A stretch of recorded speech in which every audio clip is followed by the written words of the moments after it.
Well, the daily report begins right now. I'll be sitting in for our very own Ibak Said, who is out for assignment. And on the sign language interpreter's desk, we have Catherine Simaloi, who will be taking us through. Plots lined up for you. The hashtag, as always, is the daily report. I'll be looking at some of your comments as we continue with the broadcast. 22047 is the SMS short code at Linda_Lela TV47KE. Please interact with us. All the questions you'll have for the guest tonight, we'll be getting into that shortly. Now, the High Court has ruled that Deputy Chief Justice Philomena Mwilu acted lawfully in constituting a three-judge, that is three, to hear a petition on the impeachment of Rigathi Gachagua as Deputy President. The ruling this afternoon by a panel of Justice Fridah Mugambi, Anthony Mrima and Eric Ogolla was a blow to Gachagua, who was questioning the constitution of the bench by Deputy Chief Justice.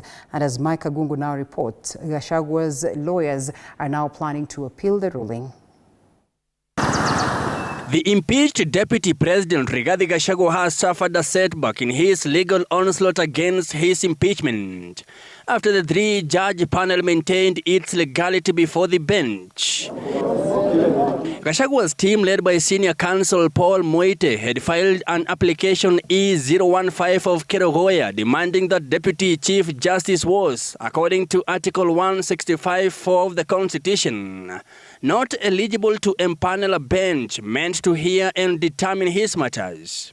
Senior counsel Moites claims that the three-judge bench was assembled at night without a formal sitting were also rejected by the panel. And this was not the only claim that was quashed by the three-judge bench. It's therefore our finding that constitutional function of the CJ to assign benches under Article 165(4), being an administrative function, can be performed by the Deputy Chief Justice when the Chief Justice is for good reason unable to perform. The entire Constitution has to be read as an integrated whole, and no one particular provision destroying the other, but each sustaining the other. This is the rule of harmony, the rule of completeness and exhaustiveness, and the rule of paramountcy of the written Constitution.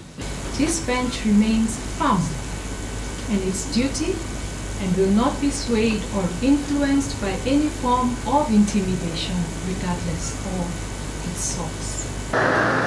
The Nairobi High Court imposed a conservatory orders on 18th of October to prevent the swearing-in of the nominated Deputy President Kithure Kindiki until the petition filed by Rigathi Gachagua was heard and determined.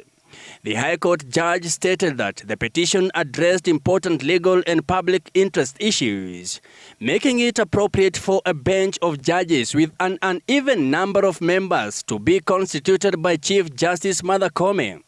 Gachagua's lawyers, however, have promised to appeal the matter in the upper court to protest the ruling against how the bench was empaneled. I will certainly be seeking to persuade my client to appeal. One issue of accusing counsel to have been talking to the gallery, that is not something that should be left on the record of this court. Those applications for conservatory orders were first certified as urgent and would be the first business of this court appearing there. I'm assuming there is no other preliminary issue like recusal or other ones. They all will be handled together. Justice Eric Ogolla in his report said all other applications will be mentioned Thursday morning, with the bench set to hear the recusal application later in the afternoon. Mike Kagwango, TV 47, Nairobi.